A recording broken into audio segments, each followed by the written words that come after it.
节了。太多了，我刚刚就在想要不要把那个拿起来。拿下来，拿下来，都拿下来。 2024 파리 올림픽의 대장정이 막을 내렸습니다. 우리 선수들은 금메달 13개의 개를 거머쥐며 노력의 땀방울을 보상받았는데요.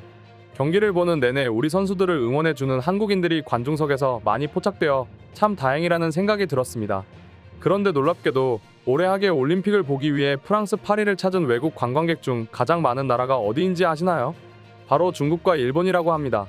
이 두 나라에서 온 관광객이 정말 많았다고 하는데요. 그러나 넘쳐나는 중국인들 때문에 막상 폐막을 한 파리 현지는 초토화가 됐다고 합니다. 거리의 소변 냄새가 코를 찌르는 것은 물론이고 대변까지 보는 일도 일어나고 있어 파리 현지인들은 중국인 내쫓기에 열을 올리고 있다고 합니다. 말도 많고 탈도 많았던 파리 올림픽이 끝났지만 아수라장이 된 프랑스 현지 무슨 일이 있었는지 지금부터 자세히 파헤쳐 보겠습니다. 오늘도 귀한 시간 내서 클릭해 주셔서 감사하며 여러분들의 애정 어린 좋아요와 구독 받으며 영상 시작하겠습니다. 지난 파리 올림픽을 관람하기 위한 관광객이 몇 명인지 아시나요? 자그마치 200만 명에 달한다고 합니다. 특히 중국인들은 큰손으로 알려져 있어서 많은 돈을 쓰고 갔다고 하는데요. 그러나 자랑하기 좋아하는 중국인들의 돈자랑은 화를 불러일으키기에 충분했습니다. 사실 프랑스는 속된 말로 유럽의 중국이라는 말이 있습니다. 제가 지어낸 말은 아닌 실제 유럽인들이 프랑스 사람들을 낮춰 부를 때 쓰는 말이죠. 그런데 우리가 치를 떠는 중국인들도 프랑스인들에게는 못 당하는 것 같습니다. 이번 올림픽 기간은 물론이고 앞서도 파리 시내에서 중국인들이 프랑스 사람으로부터 공격당하는 일이 많았다고 합니다. 이는 현금 부자라는 이미지가 강한 중국인들이 세계의 각지에서 범죄의 표적이 되고 있다기 때문인데요. 심지어 프랑스 파리의 부호들이 거주하는 동네에서 20대 남성이 자택에서 숨을 거둔 일도 발생해 충격을 주고 있습니다. 프랑스 언론 르파리지앵에 따르면 25세의 중국 국적 남성 A씨가 프랑스 파리 16구의 한 고급 아파트 5층의 자택에서 숨진 채 발견된 일이 있었습니다. 보도에 따르면 평소와 다르게 A씨와 연락이 닿지 않자 A씨를 찾아간 집주인이 A씨가 숨져 있는 것을 발견했다고 합니다. 집주인은 현관문을 강제로 개방하고 들어가 방 안에서 A씨를 발견했는데요. 놀랍게도 그의 손과 발은 침대에 묶여있는 상태였다고 끔찍했던 당시 상황을 전했죠. 신고를 받고 출동한 파리 관할 경찰은 이렇게 결론을 지었습니다. 돈을 노리고 범행을 저지른 것으로 보인다. 너무 충격적인 점은 경찰 수사 결과 A씨의 시신 일부가 훼손됐으며 명을 다하기 직전까지 학대를 당한 것으로 추정됐다고 합니다. 이번 사건이 발생한 파리 16구는 파리에서도 치안이 좋고 부호들이 주로 거주하는 동네로 알려진 곳입니다. 프랑스를 방문한 관광객은 물론이고 현지 중국 교민 사회는 이 사건으로 자신들도 범죄의 대상이 될 수 있다며 두려움에 떠는 등 크게 동요하고 있는 상황이고요. 프랑스 파리에 거주한다고 밝힌 한 중국계 주민은 르파리지앵과의 인터뷰에서 올림픽 때문에 중국인들이 많이 방문했고 또 유럽에서 중국인들은 모두 현금 부자라는 인식이 확산되고 있다고 말문을 열었습니다. 그러면서 유럽을 여행하거나 장기 체류하는 중국인들은 명품 브랜드를 즐겨 입거나 거리에서 현금을 세는 등의 위험한 행동을 많이 해서 이런 일이 벌어졌다고 안타까워했죠. 또 다른 중국계 주민은 일부 택배 회사에서 택배를 배송한 뒤 돈 많은 중국인의 주소와 개인 정보를 몰래 되파는 사례가 있다고 들었다며 해외에 체류하는 만큼 개인정보 보호를 위해 스스로 각별히 노력해야 범죄 표적이 되는 것을 막을 수 있다고 조언하기도 했습니다. 실제 중국인들이 파리 시내에서 위협당한 일도 최근 공개되었는데요.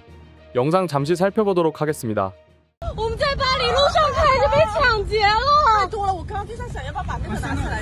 拿下来，拿下来，都拿下来。 오토바이를 타고 있는 강도가 차를 향해 무대뽀로 달려가고 있습니다. 차 안에는 잔뜩 사들인 명품 가방이 보이는데요. 결국 경찰서로 향한 사람들. 중국인들은 자신들이 피해를 본다고 주장하지만 이에 반해 프랑스 사람들은 중국인들이 많아도 너무 많다며 불만이 폭발한 상황입니다. 그러나 이런 편견에 피해는 고스란히 한국인들이 지고 있습니다.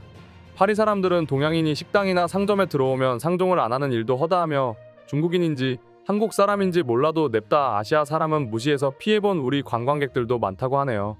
그러나 중국인들이 이런 대우를 받는 것은 어찌 보면 당연할지도 모르겠습니다.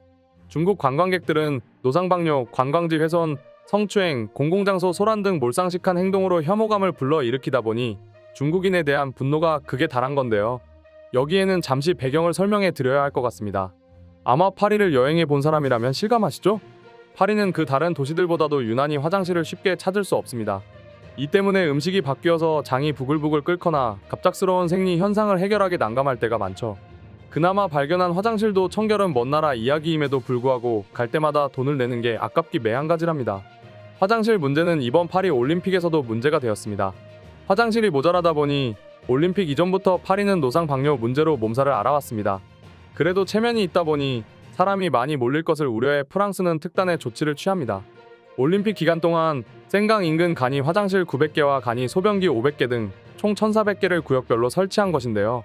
또 시내에 있는 기존 공중화장실 435개 중 185개는 새 것으로 교체하고 모바일 앱을 통해 파리 시내에서 무료로 화장실을 이용할 수 있는 상점 지도도 제공했답니다. 그러나 별 효과는 없었습니다. 개막식부터 파리 시내는 장관이었습니다. 르파리지행의 예언이 무섭게 7월 26일 개막식을 기점으로 파리는 노상방뇨의 온상이 되었기 때문이죠. 그런데 여기에 가장 큰 몫을 차지한 것이 바로 중국인이었다고 합니다. 간이 화장실에 들어가는 시간을 참지 못하고 대놓고 거리에다가 용변을 보는 바람에 프랑스 사람들이 분노한 것인데요.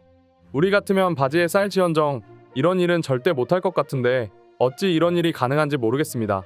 노상방뇨가 중국인들의 주특기라는 걸 일본이나 한국 사람들은 잘 알고 있습니다. 지난 6월에 우리나라 사람들을 분노하게 만든 사건 다들 잊지 않으셨죠? 중국인 관광객 모자가 제주도의 한 대로변에서 대변을 보는 모습이 포착돼 우리 국민들의 눈살을 찌푸리게 한 사건이 있었습니다. 결국 이를 발견한 제주 시민이 동영상을 남기고 경찰에 신고까지 하게 되었고요. 우리는 화가 나서 너네 나라에 가서 살아. 왜 남의 나라를 더럽히냐? 와 같은 댓글을 썼지만 사실 그들의 행동이 달라지는 건 없다 보니 답답함은 이어지고 있습니다. 그런데 이런 몰상식한 행동을 한국에서만 하는 게 아니었습니다. 태국에서 신성시대는 왕궁 근처에서 어린 딸을 소변 보게 한 중국인 부부에게 태국인들의 분노가 들끓기도 했고 일본 야스쿠니 신사 돌기둥에 중국인이 노상방뇨를 하고 낙서를 한 사건이 발생해 일본 경찰이 수사에 나서기도 했거든요. 안에서 새는 바가지나 밖에서 새는 게 어찌 보면 당연한 일인가 싶기도 합니다. 그러면서 자기들이 차별받는다고 이야기하면 어찌 보면 어처구니가 없고요. 그런데 올림픽에서 이렇게 중국인에 대해 적개심을 드러낸 건 이번이 처음이 아닙니다. 2년 전 올림픽에서도 비슷한 일이 있었던 점 기억하시죠? 때는 바야흐로 2022년 베이징 동계 올림픽이 열릴 당시였습니다. 이때는 노상방뇨 문제가 불거지지는 않았지만 다른 이유로 중국인들은 헝가리 시내에서 얼굴도 못 들고 다닐 정도였습니다. 헝가리 유력 언론에 따르면 베이징 올림픽 동안 퍼진 심각한 반중 정서 때문에 중국인들은 길거리에서 중국어로 대화도 하지 못할 정도였다고 하는데요.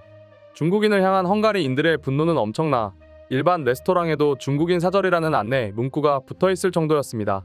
코로나19 때에도 중국인을 향한 차별을 찾아보기 힘들었던 헝가리에서 중국인 사절이라 적힌 레스토랑이 즐비하게 늘어선 이유는 따로 있었습니다.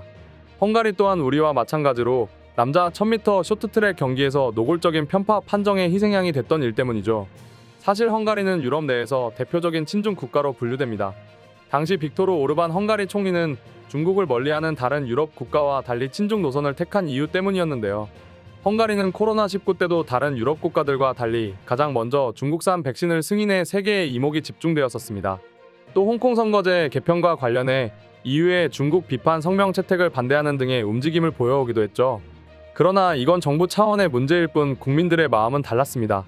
중국 푸단대학교 캠퍼스가 설립되려고 하자 무려 1만 명이 넘는 사람들이 모여들어 노 푸단, 식민지를 만들지 말라 등등이 적힌 팻말을 들며 시위를 하기도 했죠. 국회의사당 앞에서 삼삼오오 모인 헝가리 국민들의 분노는 장관을 이뤘다고 합니다. 많은 헝가리 국민들이 자국 내에서 중국의 영향력이 커지는 것을 우려하고 있는 것은 물론 정부의 노골적인 친중 노선을 반대하고 있는 것이죠. 그러나 이럴 때일수록 바짝 정신을 차려야 하는 것은 우리 한국이 아닐까 싶습니다. 요즘 들어 해외 관광객들이 한국을 많이 찾으면서 중국인들 역시 눈에 띄게 늘어났는데요. 외화 벌어들이는 건 너무나도 좋지만 그게 꼭 중국이어야 하나라는 마음이 드는 것도 사실입니다. 그냥 알아서 매너를 지켜주고 어디서든 모범적인 모습을 보여주면 좋을 텐데 그걸 중국인들에게 바라는 건 너무 욕심일까요? 아무쪼록 파리 시내가 하루빨리 예전의 모습을 찾길 바라며 중국인들의 악몽으로부터 벗어나길 희망해봅니다. 오늘도 귀한 시간 내서 시청해주신 우리 구독자 여러분, 다음 시간에도 재미있는 영상으로 찾아뵙겠습니다. 감사합니다.